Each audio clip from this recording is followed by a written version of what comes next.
السلام کا ارشاد ہے کہ لا سفرا، کہ سفر میں کوئی نحوست نہیں ہے، سفر کوئی چیز نہیں ہے۔ ہم نے جو اس سفر کے مہینے کو 13-30 کا مہینہ بنا رکھا ہے کہ شروع کے 13 دن میں نبی علیہ السلام بیمار ہوئے تھے، تو میرے بھائیوں غور کرنے کی بات ہے، کل بیماری کی مدت حضور صلی اللہ علیہ وسلم کی 13 دن ہے، اور 12 ربیع الاول کو تو آپ صلی اللہ علیہ وسلم کی وفات ہے، تو 13 دن کیسے بنتے ہیں؟ آپ سوچ کے دیکھو۔ اسی طریقے سے آخری بدھ جو ہے وہ اس کو آپ نے صلی اللہ علیہ وسلم نے جو ہے غسل صحت فرمایا ہے۔ 13 دن بیماری بھی رہے تو آخری بدھ کیسے آ گئے وہاں؟ آخری بدھ میں اور 13 دن میں تو زمین آسمان کا فرق ہے بھائی۔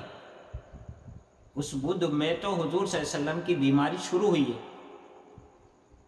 تو اسی لیے کسی وقت کو منحوس سمجھنا یہ شریعت کی نظر میں غلط ہے۔ حضور صلی اللہ علیہ وسلم نے تردید فرما دی لا سفرا، کہ سفر کے اندر کوئی نحوست نہیں، تو کسی وقت کے اندر کوئی نحوست نہیں، بلکہ نحوست انسان کی بدعمالیوں میں ہے، نحوست انسان کی بے دینی کے اندر ہے۔ جیسے ایک موقع پہ نبی علیہ السلام نے رمضان المبارک کے موقع پہ حضور صلی اللہ علیہ وسلم نے فرمایا، جبرائیل علیہ السلام نے بددعا دی اور آپ صلی اللہ علیہ وسلم نے آمین کہی کہ ہلاک اور برباد ہو جائے وہ آدمی جو رمضان المبارک کا مہینہ پائے پھر اس کی مغفرت نہ ہو۔ اور دوسری بددعا فرمائی کہ جس کے سامنے نبی علیہ السلام کا ذکر ہو اور وہ حضور صلی اللہ علیہ وسلم پر درود شریف نہ پڑھے، درود نہ بھیجے، وہ برباد ہو جائے۔ اور تیسری بددعا حضور صلی اللہ علیہ وسلم حضرت جبرائیل علیہ السلام نے یہ فرمائی کہ جس کے ماں باپ زندہ ہوں، دونوں یا ایک، اور وہ ان کی خدمت کر کے جنت نہ کمائے، وہ برباد ہو جائے۔ تو یہ 3 چیزیں حضور صلی اللہ علیہ وسلم نے فرمایا کہ ان کا کرنے والا وہ بربادی کا سبب ہے، کیونکہ ان کا تعلق عمل سے ہے نہ کہ وقت سے ہے۔ کسی وقت کے اندر نحوست نہیں ہے، نہ کسی وقت کے اندر ہے، نہ کسی ہفتے کے اندر ہے، نہ کسی ماہ کے اندر ہے، نہ کسی سال کے اندر ہے۔ کوئی وقت منحوس نہیں ہے، بلکہ شریعت میں خاص وقت میں اضافی فضیلتیں تو آئی ہیں، جیسے جمعہ کے روز ہے، اور بھی شب قدر ہے، شب برات ہے، تو ان میں اضافی فضیلتیں تو آئی ہیں، لیکن نحوست کے لیے شریعت میں کوئی دن نہیں ہے۔ تو پتہ چلا کہ نحوست کا تعلق وقت سے نہیں ہے، کسی ماہ سے، کسی دن سے اور کسی مہینے سے نہیں ہے، اس کا تعلق عمل سے ہے۔ قرآن پاک میں اللہ رب العزت کا ارشاد وما اصابکم من مصیبت فبما کسبت ایدیکم ویعفو عن کثیر، کہ جتنی مصیبتیں آتی ہیں تمہارے کرتوتوں کی وجہ سے آتی ہیں، تمہارے اعمالوں کی وجہ سے آتی ہیں۔ تو حضور سے پتہ چلا کہ حضور صلی اللہ علیہ وسلم جو بددعا فرما رہے ہیں ان کے اعمال ٹھیک نہیں ہیں، ماں باپ کے ساتھ ان کے اعمال ٹھیک نہیں ہے، رمضان المبارک میں ان کا عمل صحیح نہیں ہے، حضور صلی اللہ علیہ وسلم کا ذکر مبارک ہو رہا اور وہ درود نہیں پڑھ رہا۔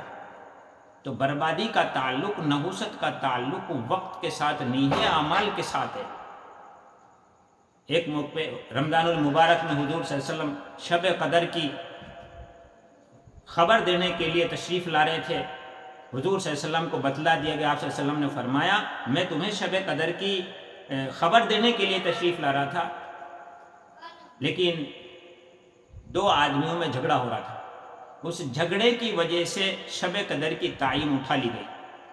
تو جھگڑا یہ نحوست کی بات ہے، نحوست کی یہ جھگڑے کی وجہ سے، جھگڑے کی نحوست کی وجہ سے ہمیشہ کے لیے امت سے خیر اٹھ گئی۔ شب قدر جیسا اتنا بڑا عمل امت سے چھن گیا جھگڑے کی وجہ سے۔ آج ہمارے گھروں میں دیکھ لو، ساس بہو کے جھگڑے، میاں بیوی کے جھگڑے، باپ بیٹے کے جھگڑے، پڑوسیوں کے جھگڑے، یہ نحوست کا سبب ہے، ان سے بے برکتی آتی ہے، اور ہمیشہ یہ بے برکتی کا سبب ہے۔ کسی وقت کے ساتھ منحوسیت نہیں ہے، کوئی وقت اسب نہیں ہے، کوئی وقت جو ہے وہ نحوست والا نہیں ہے، بلکہ اللہ رب العزت فرماتے ہیں کہ تلک الایام نداولها بین الناس، یہ دن تو ہم عدلتے بدلتے رہتے ہیں لوگوں کے درمیان میں، کبھی کسی کے اچھے دن لے آئے، کبھی کسی کے برے دن لے آئے۔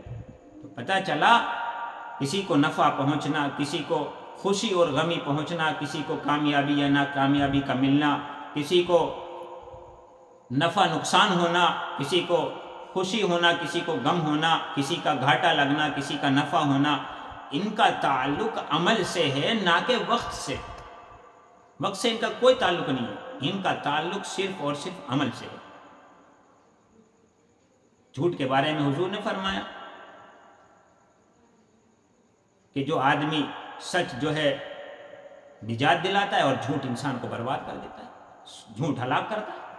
اب ہم خود دیکھ لیں ہماری زندگی میں کتنے جھگڑے ہیں، کتنے جھوٹ ہے، کتنی بکواس ہے۔ نماز چھوڑنا یہ خود کیا ہے؟ یہ خود نحوست کا سبب ہے، یہ خود بے برکتی کا سبب ہے۔ آدمی اللہ کی نافرمانی کر رہا ہے، اس کو نحوست نہیں سمجھتا، وقت کو نحوست سمجھ رہا ہے۔ تو میرے بھائیوں، نحوست جو ہے وہ وقت کے ساتھ نہیں ہے، وقت میں نحوست نہیں ہے، وقت اعمال میں نحوست ہے، بے دینی میں نحوست ہے، نہ ماننے میں نحوست ہے، برے اخلاق میں نحوست ہے۔ اس لیے یہ چھوڑو۔ بلی راستہ کاٹ گئی، کوا چھت پہ بولا، پتہ نہیں صبح صبح کس کا منہ دیکھ لیا، اپنا ہی منہ دیکھ کے آیا شیشے میں، اور کچھ ہو گیا غلط، پتہ نہیں کس کا منہ دیکھ لیا صبح صبح، کسی کا بھی نہیں دیکھا، تو نے اپنا ہی منحوس چہرہ دیکھا ہے، تو نے فجر کی نماز نہیں پڑھی، دیکھا ہوگا شیشے میں کچھ ہو گیا۔ تو نحوست ہمارے اپنے اعمال میں ہے، نہ کہ وقت میں نحوست ہے۔ اس لیے مسلمانوں کو یہ عقیدے رکھنے اچھی بات نہیں، مسلمانوں کو ایسے عقیدے نہیں رکھنے چاہیے، بلکہ اسلام نے ہمیں ایسے عقیدوں سے روکا ہے۔ یہ ایمان کے کمزوری کی علامت ہے۔ ایمان کو نقصان پہنچتا ہے، نماز چھوڑنے سے، روزہ چھوڑنے سے پہنچتا ہے نقصان، لیکن عقیدے کی خرابی سے زیادہ نقصان پہنچتا ہے۔ اللہ پاک ہم سب کو سمجھ عطا فرمائے۔